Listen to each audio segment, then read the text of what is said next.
Excited to welcome former EuroLeague and G-League head coach Martin Schiller to the Basketball Podcast. Under Schiller's guidance, EuroLeague team BC Žalgiris team won the 2021 Lithuanian Championship, as well as the Cup title. Schiller was named the NBA G-League Coach of the Year for the 2019-20 season after leading the Salt Lake City Stars to a 30-12 record. In his vast coaching career, Schiller has also been an assistant coach for the German national team and has been head coach or assistant coach for a number of European teams. Martin, welcome to the podcast. Chris, happy to be here. Thanks for having me. Coach, you've had so many great experiences and just some advice to coaches about career management. What are some things that you've learned about managing your career? First of all, I think career management is a good word. I think career planning would be a difficult vocab for us coaches, right? But management is a pretty good one in my eyes. For me, it all starts with the goal setting. To be honest, what's your goal, and then if you're set with that goal, how do you pursue achieving that goal, and how resilient are you with pursuing that travel? And I think that's really where it starts. And for me personally, I've been fortunate to have always had a pretty clear goal, and I want to say it's almost intrinsically. I played on a high youth level, but figured out early I wouldn't be a professional player, but that was my dream. And so the closest thing to that was coaching, and coaching professionally. So I started out as a youth coach and did that for over 10 years, and then broke through into the pros as an assistant coach. And my goal was, though, being a head coach in the pros, because I felt it's the closest to being a player. And so kept pursuing, and was an assistant coach in the German league for 7 years, and then got a chance to become a head coach in Salt Lake City. So again, I was lucky I don't want to say lucky so much in those different steps, because I pursued those steps, and then I think you can force your luck a little bit, and then yes, you have to get lucky, of course. But I think the biggest luck I have and had is that I've got a clear goal, always have had a clear goal, and again, I think it starts there with the management, because then if things go left and right, and things change, outliers change, and you still got this goal and this vision where you're going through and the thing you're aiming at, then that for sure helps managing your career. I love it. And it's an oversimplification, but I talk to coaches about two aspects of career management, and that is network and knowledge. And those are two things that you control. And you don't control everything in your career management, but those are two things you can control. So can you talk about those two things? Maybe first in terms of how you work to build network and maintain network, and then secondly, how you work to build and maintain your knowledge. That's really important. I agree with you. So networking, it's really, and it goes hand in hand, I think, a little bit, the knowledge and the network, because it is, if you're curious for knowledge, then, and you want to kind of, want to learn, then automatically you have to network in order to learn from people you're networking to, right? So it kind of goes hand in hand. And I think the knowledge piece is always a good chance to, and a good reason to connect with somebody, because especially in our business, but I would assume everywhere else as well, people actually like to share their knowledge if they are, really asked for it, and asked for it in a serious way and in a serious manner, right? So I think those things can go hand in hand, and that's for sure. Being thirsty for knowledge for sure helps you kind of connect easily, The other thing, the other thing with the networking, yeah, it's just important, right? Like, it's just important to pick up the phone and go to venues and communicate with people. It just, to be out there, I don't think it's anything bad. It's just a piece of it, right? Well, I know you talked to me privately about this, and without getting into the details of where you've gone and everything like that, one of the things that I tell coaches is most valuable is to be able to attend practices or different things like that, because it gives you that more intimate experience to build both those things, doesn't it? In terms of network and knowledge, that they can put a face with you, but you can also ask questions that stimulates learning, but also for the person you're talking to, remembering you. And that's a big part of the journey, isn't it? Yes, I strongly agree. And like, especially the visiting part, like the visiting different coaches, it's not easy, because in a way you need to be without a job. But that's, you don't want to be without a job. But if Of you course are, not. I agree with you. It's almost the best investment you can make. And going into detail, I think the best time to visit a coach is actually in preseason, because that gives you the base ideas of things, and there is often not quite the stress of in season. But that's not always the case, right? What I would say, what I've enjoyed visiting coaches throughout the last couple months, actually, is preparing myself for the visit. So thoroughly studying the teams I'm visiting. I just thought it really gave me very clear things to look at, ask, and understand, and then go there with that knowledge, and then kind of, like put the things together. And then actually, even going further, this has been the case for me, where with some teams, and like, you study them, you go there, you watch them, and then the season continues and you keep watching them now with a different view than before. So it's been a pretty interesting experience for me. That's so cool that you do that, and that's such an important part is knowing the team you're going to visit and the coach and the style. And I'm curious, and I've said this to coaches too, that it's different at different places. Some places are very welcoming of, and they want your feedback, and then there's other places that don't, and that's just cool. Whatever it is, it's all good, and just take whatever comes your way, right? Yes, and I I also understand both. And I also think both are both styles, right? Both manners are also, like, caused by certain situations, probably by the experience of the coach running the whole thing, the connection that the person visiting has to the coach, right? Whether it be a direct or an indirect connection, or not so much of connection, where then perhaps the trust isn't that big. I think it also comes down to the phase of the season, right? So it's like, if you're in a critical phase in the season, things are perhaps not going that well. Perhaps the last thing you want is, a visitor, observing things from the outside who you don't, fully trust, because you can. So I really think there are all kinds of, everything is understandable in my eyes, and I've been pretty lucky with very generous hosts. Oh, I love that. I love hearing that. And another question I get asked a lot, and I'd love to have your thoughts on this, is because you are accumulating a lot of knowledge over this period of visiting a bunch of practices and stuff, what do you do with that knowledge to be able to, again, use some of it, throw some of it away? How do you bring that knowledge down into manageable bites for you? That's a good question.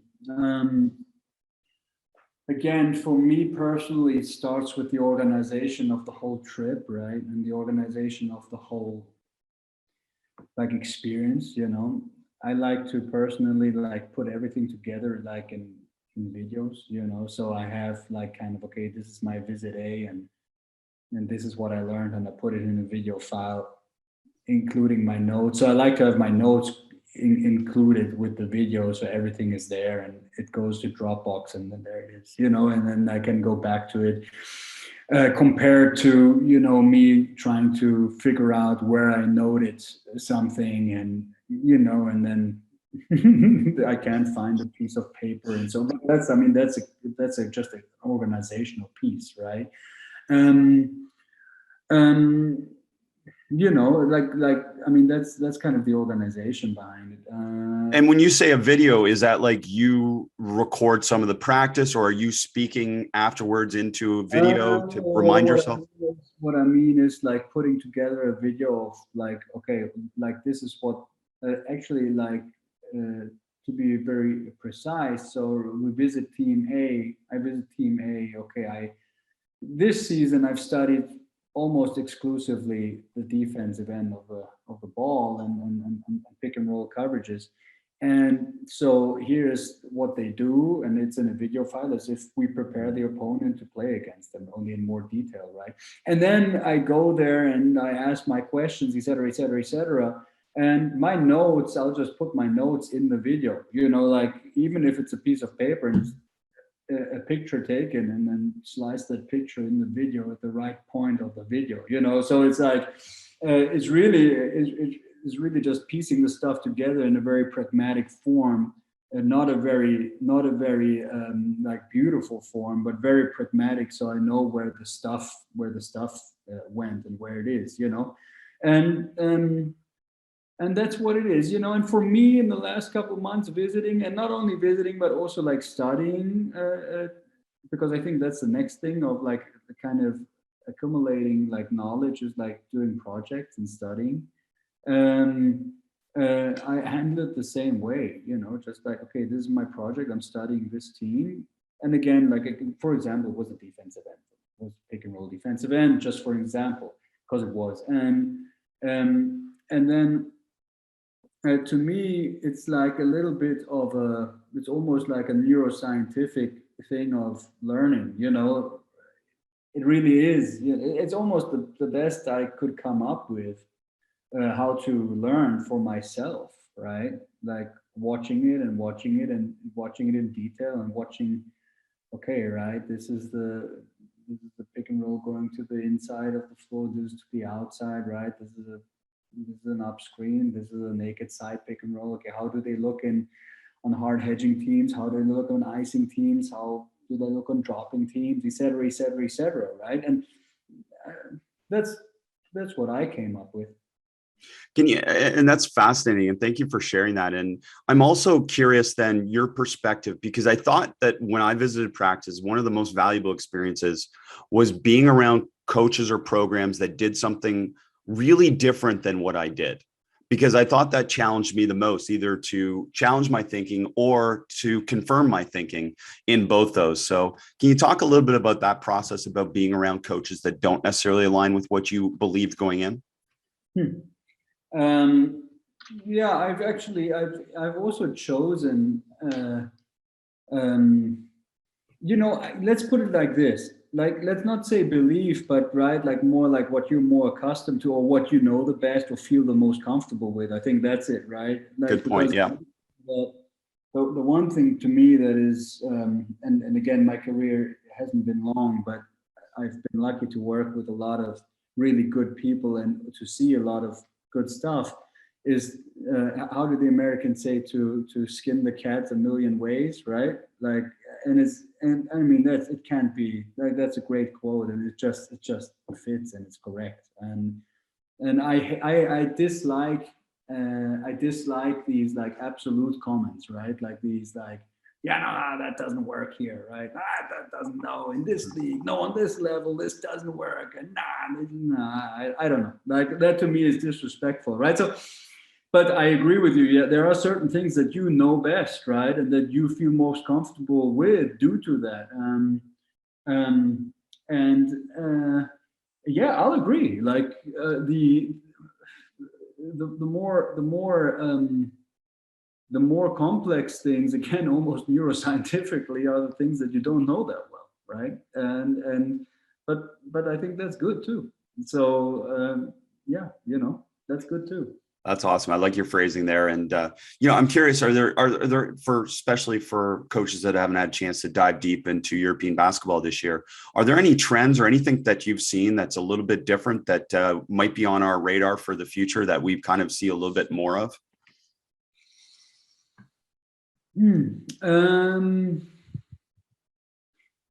I don't know, like to me, and again, like I've been watching pick and roll defenses, and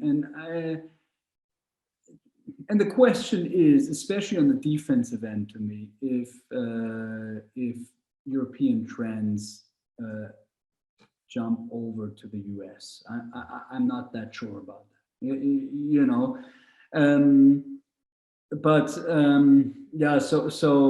So no, I really don't know. Like, pick and roll wise, for sure, on a general like scale, on the European level, like much more teams are pushing into the screen than icing pick and rolls, let's say.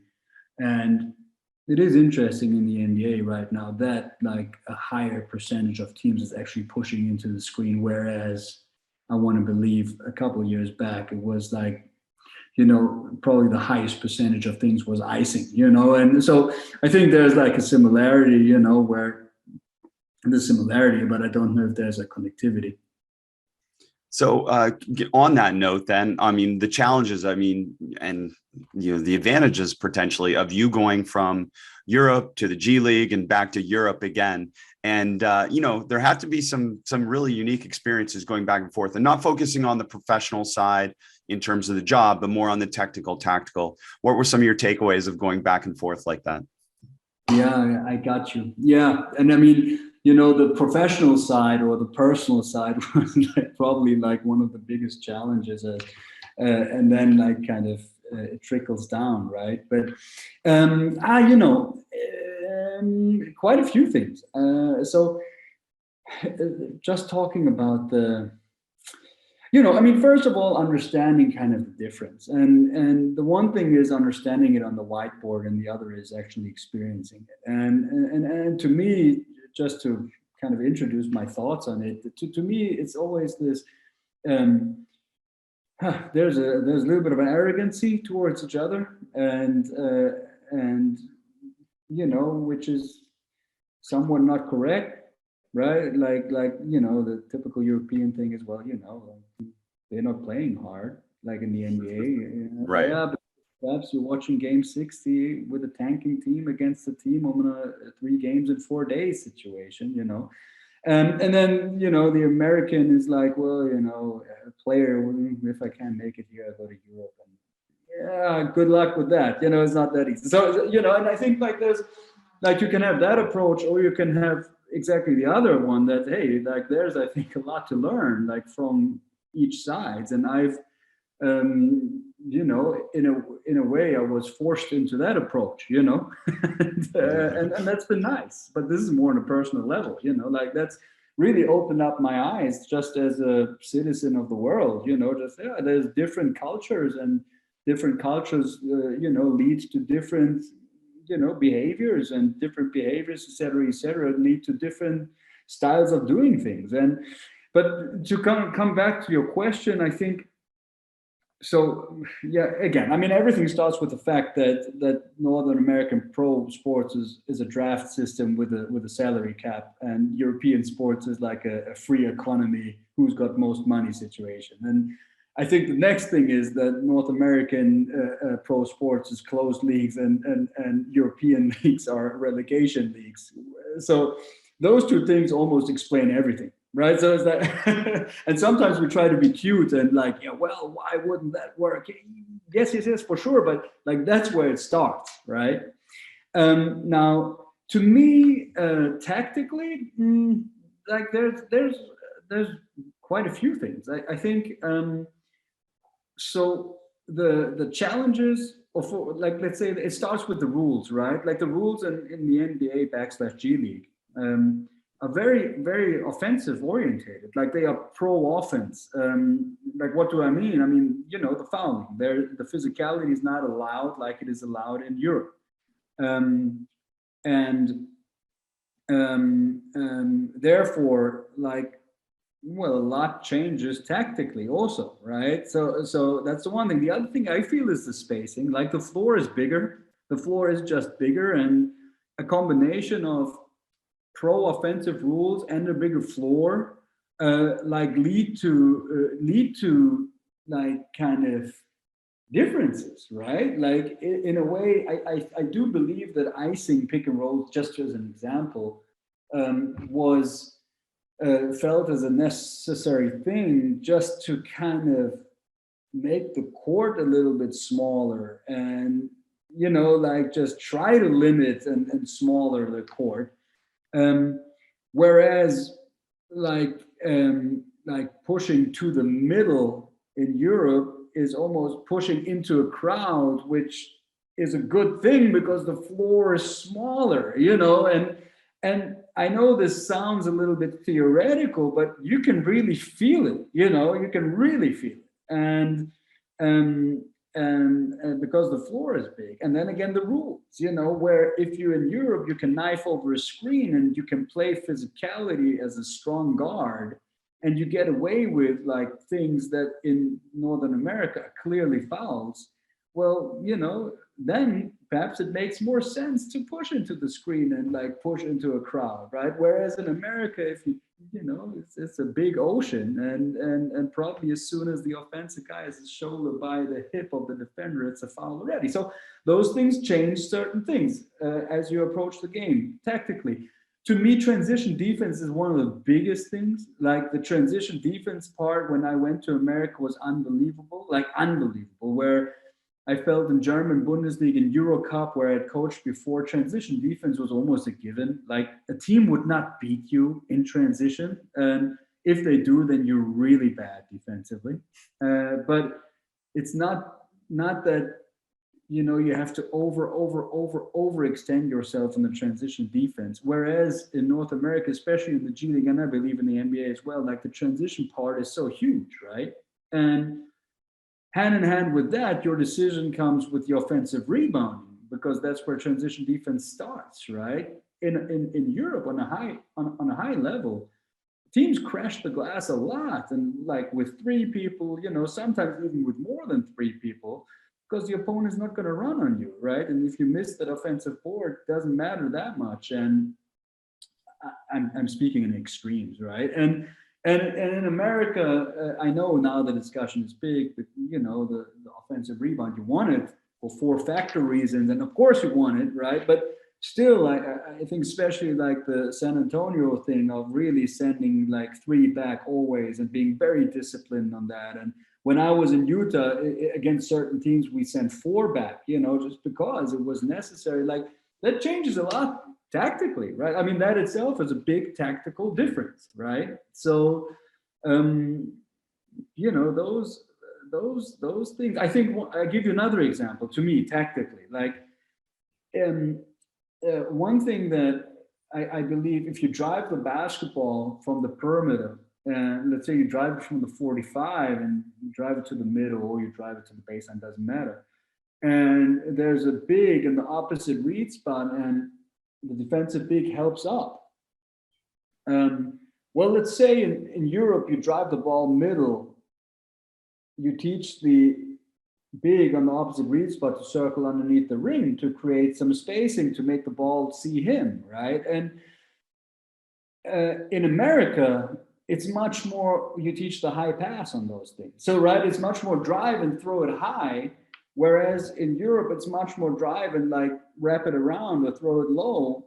And to me, the reason for that is spacing. Like in Europe, the next guy helping in can really sit on the legs of the big. So like throwing the ball high doesn't even work. A, and B, also it's a question of athleticism sometimes, right?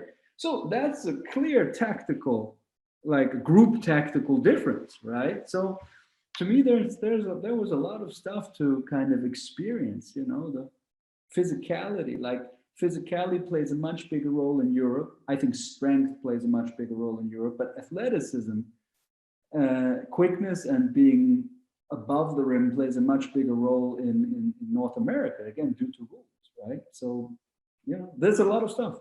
That's awesome. Thank you. That's so fascinating to hear. And I'm curious again, beyond the rules, which are you explained. I'm guessing the other part of that is personnel, right? That's basically what you're saying is the difference in terms of the type of player in both leagues makes some of those things unique and different. Especially you said the transition offense. Is that something in Europe that can be explored more by you potentially with your next job? Can you be a faster team and create an advantage in that? Wish you would be, right? Like, of course. Need to get stops first. I will not answer the question, but I'll answer it different. Like for me, for example, like working in the US, for me, the transition part in the G-League was so important that it was like a complete absolute that had to be like touched every practice in whichever form, right? And in every shoot around, in whichever form. And if it is coaches going against players and hey, here it is, to knock the point, to knock it home, right?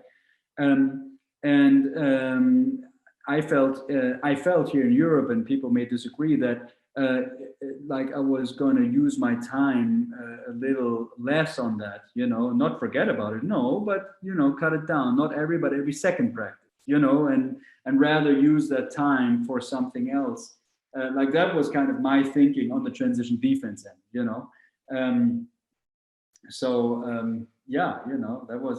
that was a thing. I think there's another thing that just comes to my head. To me, it's a big one. Is pickup points is a huge thing. Like where in European basketball, pickup points are not really a topic because pickup points are very high, generally speaking, and like in EuroLeague, not every team picks up full court. No, it's a question of schedule, of energy, of personnel, et cetera, et cetera, et cetera. But there is a certain point in time where every player will be picked up because I think being disruptive, the smaller space kind of makes it easier to extend yourself a little bit.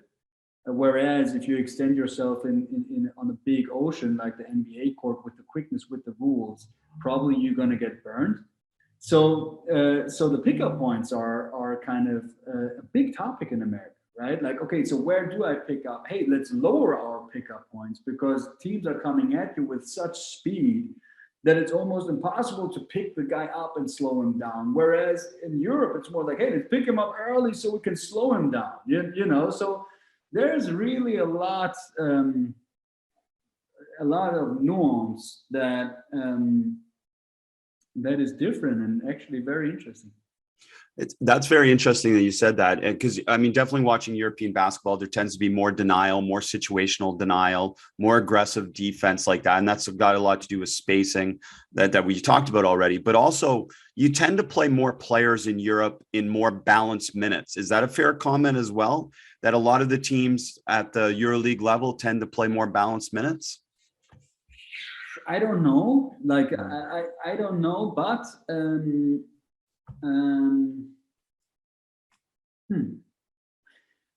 I don't know, and that's a topic for itself, right? Solving patterns, monitoring minutes, et cetera. But I do think this. I mean, first of all, the game is 40 minutes. Talking about a major difference, right? Big difference. And schedules are different, so But I think there is. I think what you're talking about, and I would agree on that, is that it's due to high intensities and mostly like consistent high intensities. You almost have to sub more, and due to that, minutes are a little more balanced. That probably is the case. That probably is the case. Yeah, interesting. So I want to go back. You referenced this offensive rebounding concept about sending, say, 3 back, but this game we're going to send 4 back. Can you take us inside that as a coach and getting your players to make that change? Because I think a lot of coaches are just, we do what we do. But in these game-to-game adjustments, can you take us in that? How does that process happen?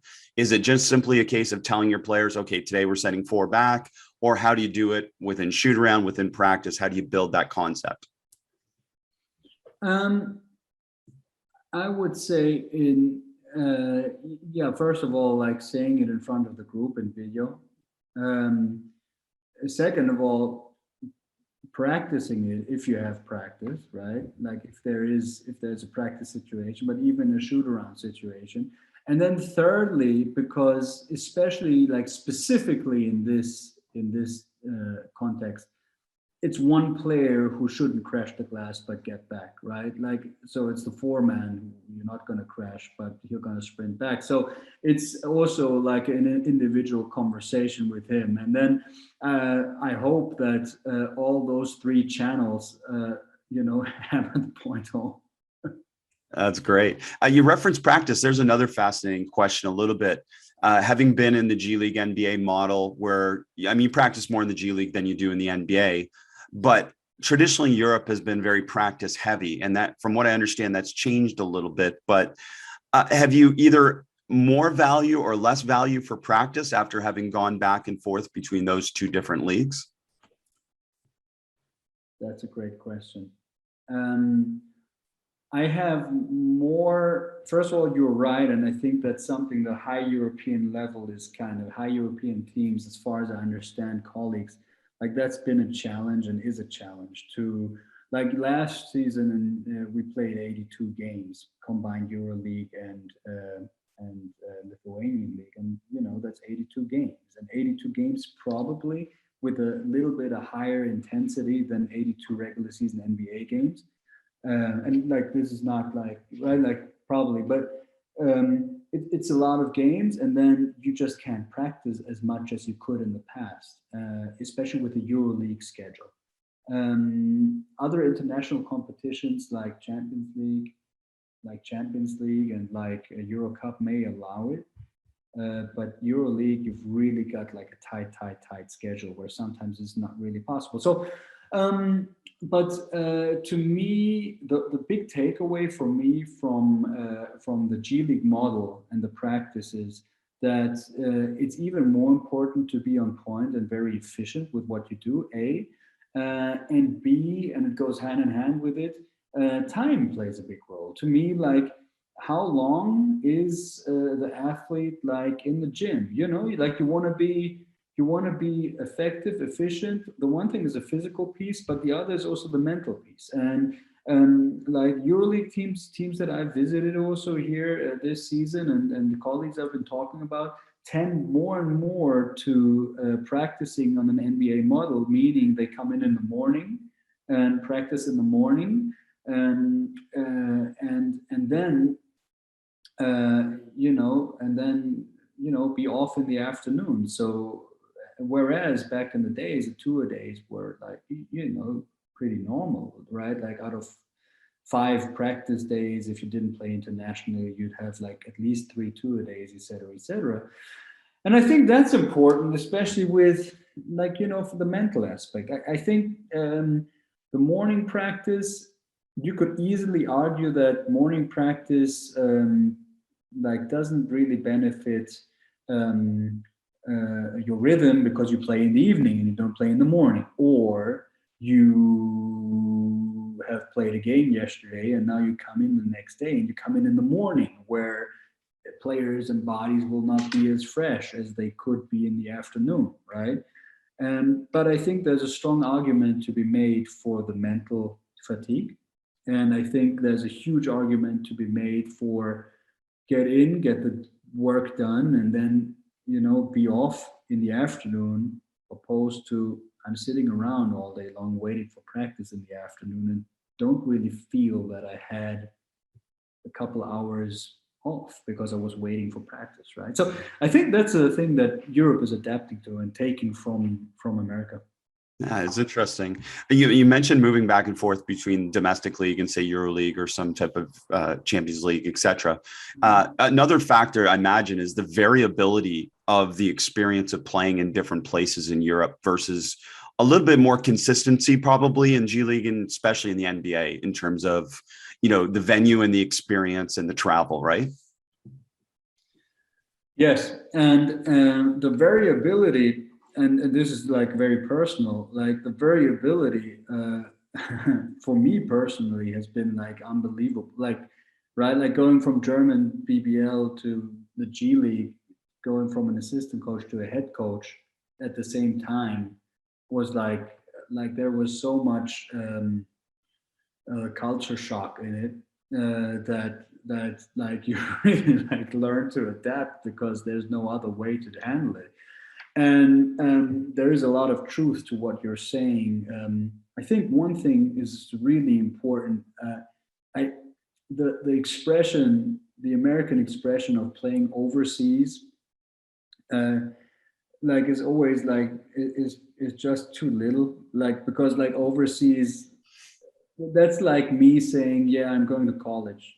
Yeah. And you saying, okay, are you D1, D2, D3, NIA, or are you right, or are you mid-major or real powerhouse? Like there are differences like night and day, right? And to me, it's the same. Like I'm playing overseas. Like there is a massive difference in quality from country to country, from league to league, and then there's a massive difference in style from country to country.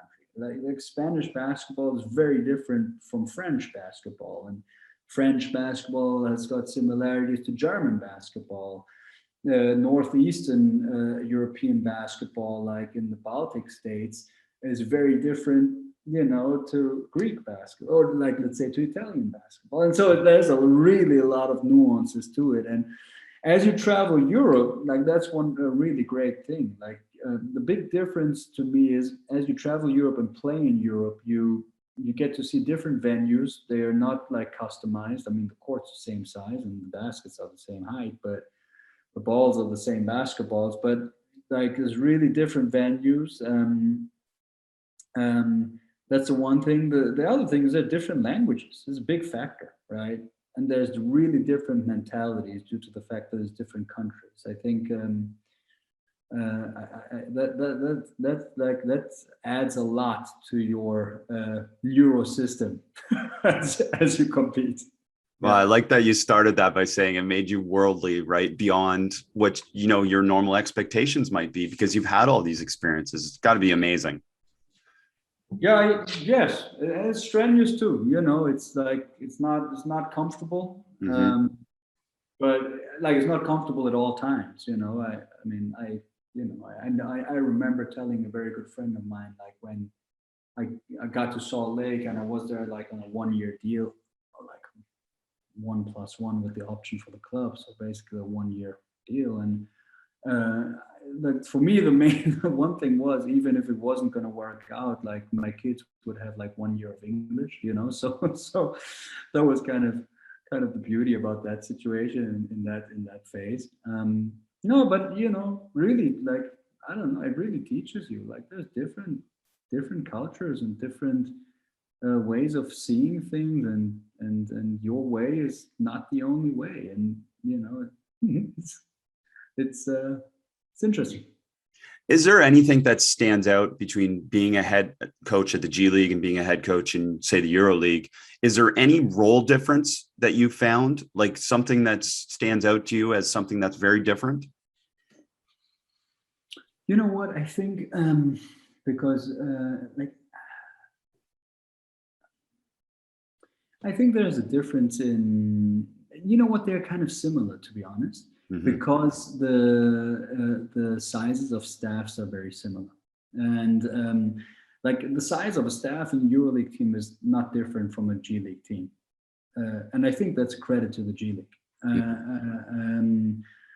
Like the level of professionalism in the G-League was really impressive. Like just like, you know, you've got like a developmental league that is fully financed by the big league, with every, you know, court looking the same, everything, there's complete standard to everything, no money comes late. If you're in the right place, there's a smart plan behind what you're doing. Like, you know, it's a different animal than minor league baseball, but because I think that's like financially much richer. And I mean, you know, just really good players go through the minor leagues in baseball, and that's how it is, right? Because they get drafted much earlier, et cetera, but it's still an unbelievable like lab in a way, you know, and it's just there and you can use it. And I think I think is a really, really impressive thing. I'm not sure if it's always viewed as that, but and then there are clubs that really use it in an interesting and thoughtful way, where now it really turns into a feeder system for the big league. But back to your question, there's a similarity. I think NBA head coach and European head coach, that's very different. I think, because I would assume, obviously I haven't been in, but and I would say the biggest difference is the size of staff, because the size of staff in the NBA is very, very big. And I'm not only talking about assistant coaches, I'm talking about everything else, right? The strength and health department, right?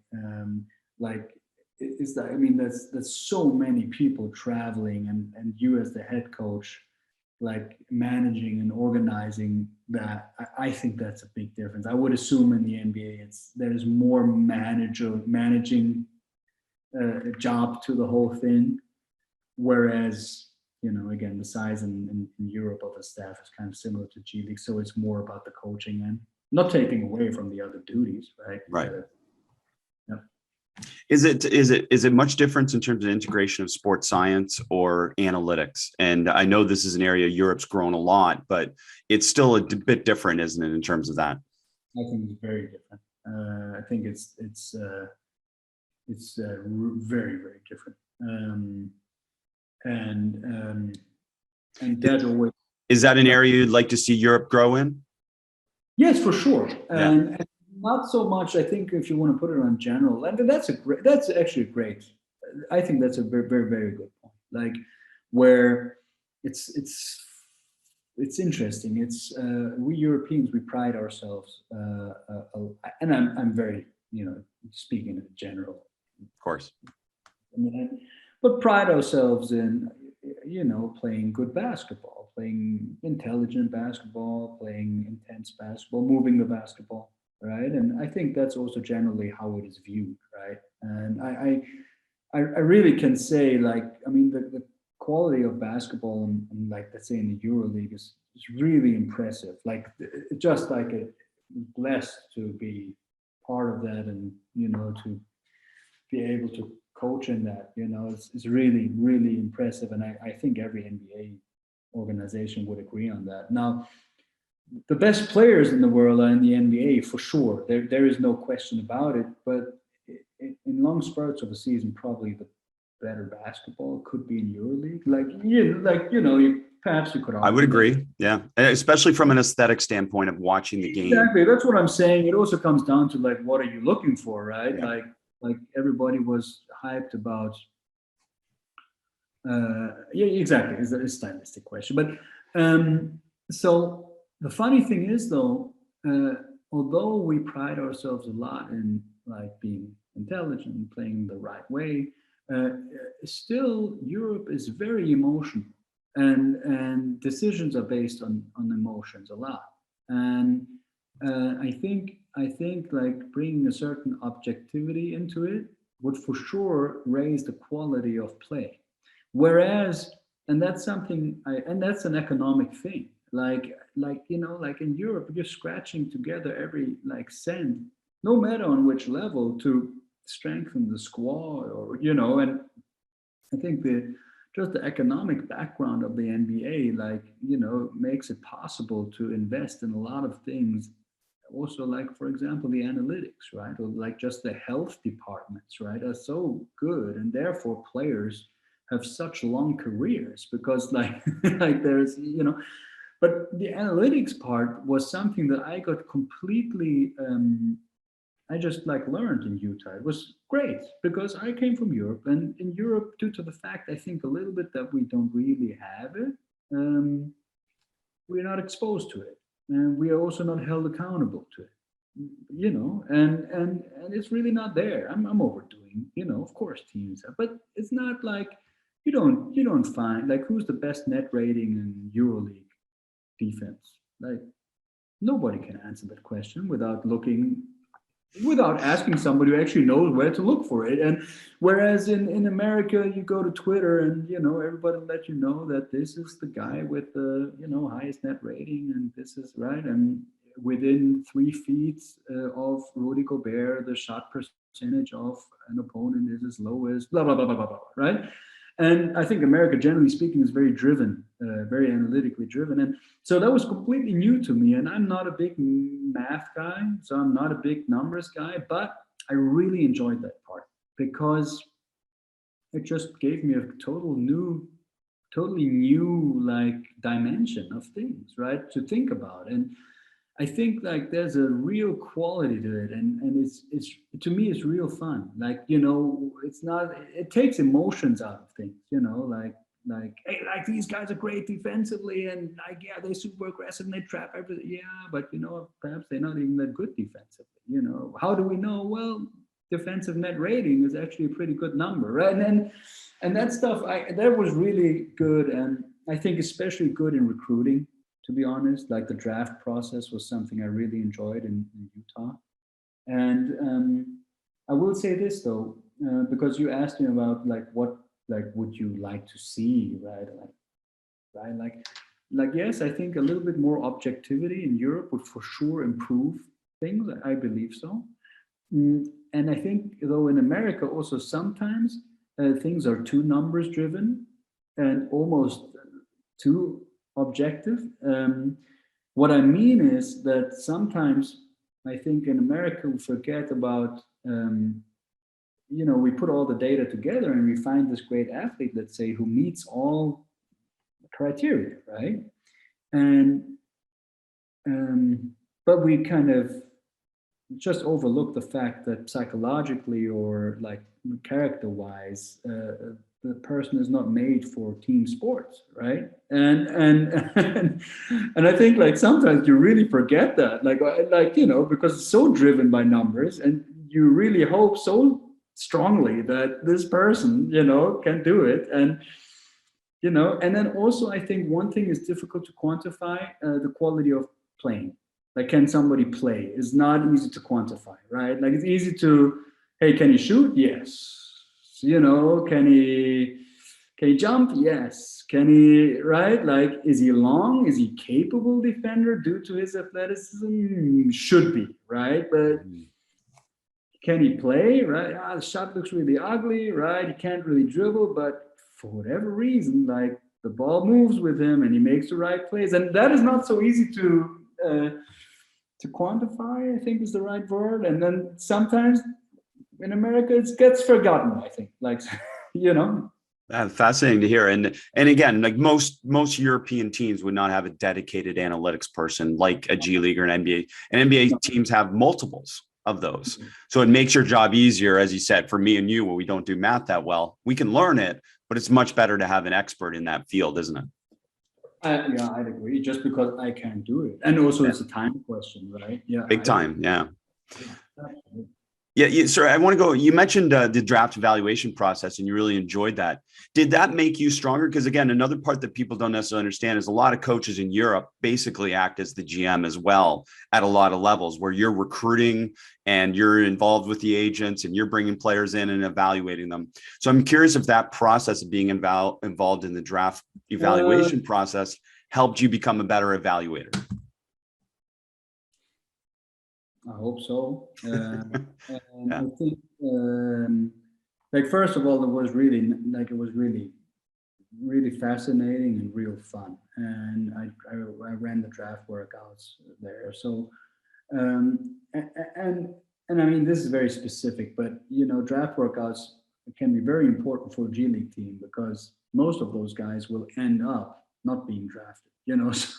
So right. No, a lot of them. Let's put it like this. No, a lot. And so it kind of is very important for your evaluation for the G-League, to put the team together. That was like a little egoistic thing about it, but the thing itself is like it's really organized. It's really, money doesn't play a role, right? You can fly everybody in to evaluate them, right? We flew people in for the G-League to we looked for a backup point guard for 3 weeks and flew people in, like, and had camps with, like, 3-point coach. Oh, let's get another 3 in, like, for a G-League team, for players who don't, make a lot of money. And just like that playground and that lab was fascinating. It was like really cool, whereas in Europe, you could not fly somebody in to the money isn't there, like the money is there for the top teams perhaps, so that was really enjoyable. I think the evaluation part is for sure it strengthened my quality of evaluating. What is really difficult, well, I think this, like the knowing your market, knowing where you are and knowing how the market works, that's super important. So it's really it's work, right? And it's understanding, so what do we need here, and what is necessary in this league, and does this actually, like, does what this guy does here work here, and right, like that piece is complex. And so I always think that piece is complex. I think, like, talking about recruiting, talking about evaluating, right? I think you can evaluate easily if you like a player or not due to what he's doing, but evaluating if the talent, if the quality of the player is good enough for where you are or fits, that's a difficult one. Like, and I think, that's a difficult one, I think. So you'll evaluate the same player differently than another coach potentially. That's a given. But let's just say in your scenario in Europe that you have an opportunity to get a proven European player that maybe doesn't perfectly fit what you want to do in terms of your system. Are you likely to want to get that player because they're a proven player and adapt your system? Or are you more looking for players that fit your system? And that's a difficult question. And I will say, I want to answer it generally. Generally speaking, there is a certain, especially on a higher level, a certain level of recycling players. That's what I mean, yeah. And I think there's a reason for it. Because they're proven, right? Yeah. And that's it. And because the basketball and it works differently, because the pressure is on so aggressively, and the pressure to win basically every game, which for an American seems very weird. Oh, no, not for an American, for somebody from the American sports system, right? Is not quite understandable. It kind of almost makes it a necessity, right? Because well, you gotta win. You have to. You're not thinking a long term.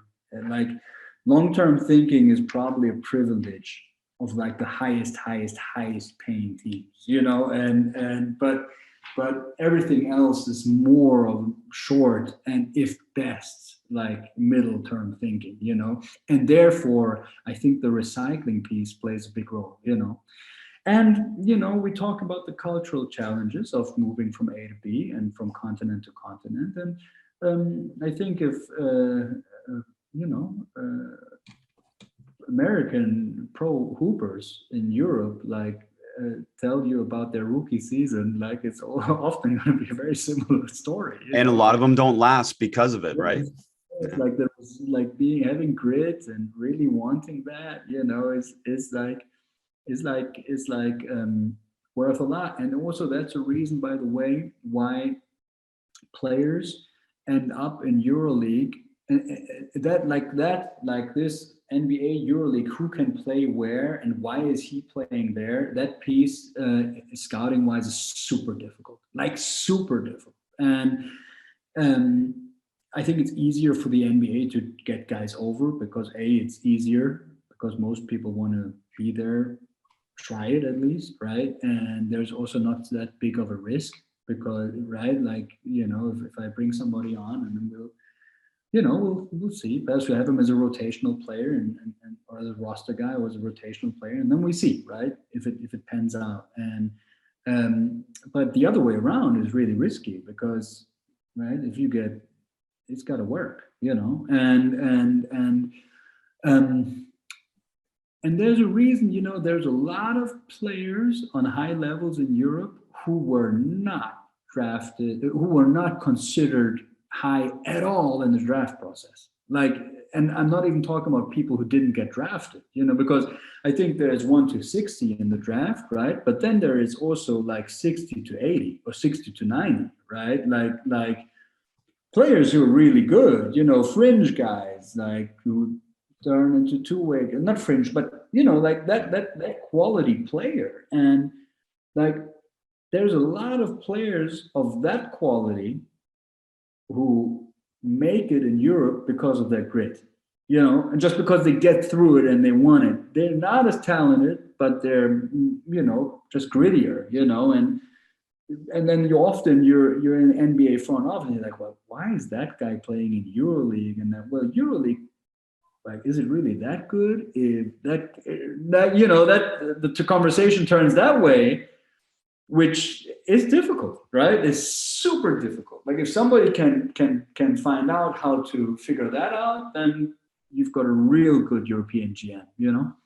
Well, I know you don't want to talk about specific examples, but I know him and I know the family. Kevin Pangos is a great example of someone who came up through the American system, excelled in Europe, went to the NBA, and so grateful he had that opportunity, and it just wasn't the right fit. And now he's going back to Europe, and he's going to be, again, very successful for a very long time.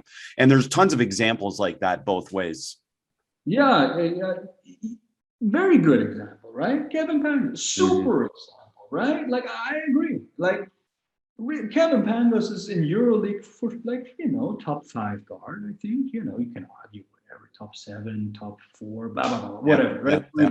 But he's really good. Makes a lot of money and will make hopefully a lot of money in Milano next year, and is a very, very good, excellent pick and roll player. Technically really advanced basketball player, right? And I think really gritty, like works and sticks and like, you know, work, you know, get through everything. And yeah, and then I don't know, right? In the NBA, and then often it's fit, right? And then often it's also not only fit, it's also the structure of your contract. And then if you don't get the shot, you don't get the shot, and then it's over before you actually did it. And you know, and then also it is athleticism, you know. I mean, you know, the eye test, right? Like, you know, et cetera, et cetera, et cetera. So, but yeah, like, and super interesting, right? It is super interesting. I also believe that there are a lot of athletes who are really good here and really wouldn't be that good in the NBA, and vice versa. You know, like, and then again, this gets into a like very detailed conversation, you know, like why that is and the rules, et cetera, et cetera. Coach, what a fascinating conversation. I can't thank you enough for sharing so many of these insights into, you know, so many different processes back and forth between Europe and obviously the G-League and NBA. So thank you for sharing the game with us. Absolutely. I thank you. This has been fun.